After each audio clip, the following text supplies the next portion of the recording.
Hello and welcome to another deep value video. Today taking an in-depth look at Unilever PLC, ticker symbol UL, at the suggestion of a comment from Hearns TV. We'll dive into financial metrics, assess the company's growth, and ultimately try to find its fair buy price. Unilever PLC is a British multinational fast-moving consumer goods company founded on the 2nd of September to 1929, following the merger of British soap maker Lever Brothers and Dutch margarine producer Margarine Unie.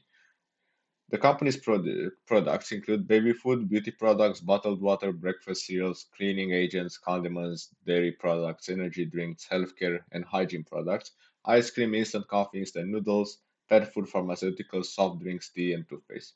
It is the largest producer of soap in the world, and its products are available in over 190 countries. The stock is priced at $59 with a market cap of 145 billion. Now let's dive into some key valuation metrics. The price to earnings ratio stands at 21 and the price to cash flow ratio stands at 14.4. The median PE over the past 10 years was 20.8. Over the past 5 years, the company's revenue has grown by 12.9% and its bottom line has increased by 13.5%. In terms of earnings per share, there has been a growth of 17.9%, and notably the number of common shares outstanding is 2.52 billion, a minus 4.1% change over the period. Now let's assess the company's liquidity and solvency. The interest coverage ratio is 9.34, indicating the company's solid ability to handle its debt obligations. The quick ratio, a measure of the company's short-term liquidity, sits at 0.56, which is, in my opinion, a bit low. It's not horrible, but they have some space to improve. Additionally, the long-term debt equity ratio is 1.12 and the total debt equity ratio is 1.32. This shows that they are pretty indebted and that they have a moderate to heavy debt load. Shifting to the cash flow segment, cash flow operations stands at 10.4 billion, reflecting a growth of 14.4%. Cash flow investing activities is minus 2.5 billion with a plus 0.1% change, while financing activities are at minus 7.9 billion, showing a 51.7% increase over the same period. CapEx has increased by 12.3% and free cash flow has decreased by 1.2% to 7.3 billion. Now, if CapEx hasn't increased so much, their free cash flow would have grown just nicely along with cash flow operations, but because their CapEx has increased more than it should have, the free cash flow is basically stagnated.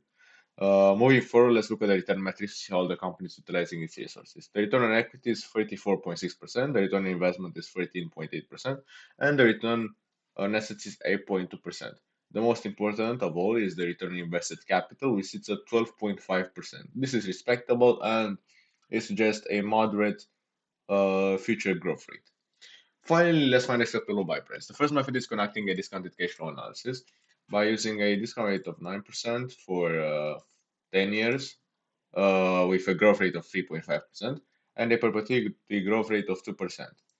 We get a fair value of $39.9. Secondly, using a multiple valuation of 20 times earning, 25 times 20 times operating cash flow and 25 times free cash flow, we get a fair value of $68.8, and finally the analyzed price target is $64.3.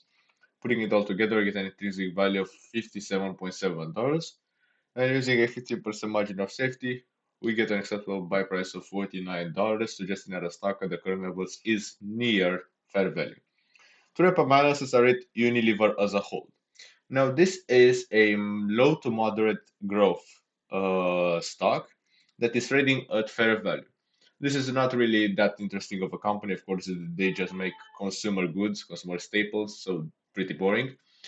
Um, there's really nothing wrong with this company. It's just that they're doing buybacks, they're reducing their debt, they're growing slowly, but that's just the thing. They're not really a fast grower. They're really a moderate grower.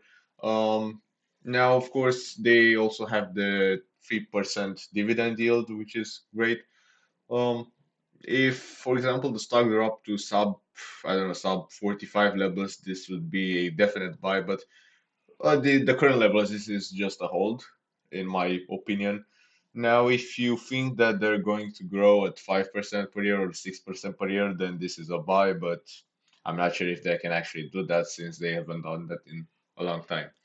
Um, Yeah, I'll rate it as a hold for now, but if it's priced up to sub 45 levels, then I think it's a buy. Thank you for watching. If you found this video helpful, please like and subscribe for more deep analysis, and see you in the next video. Bye.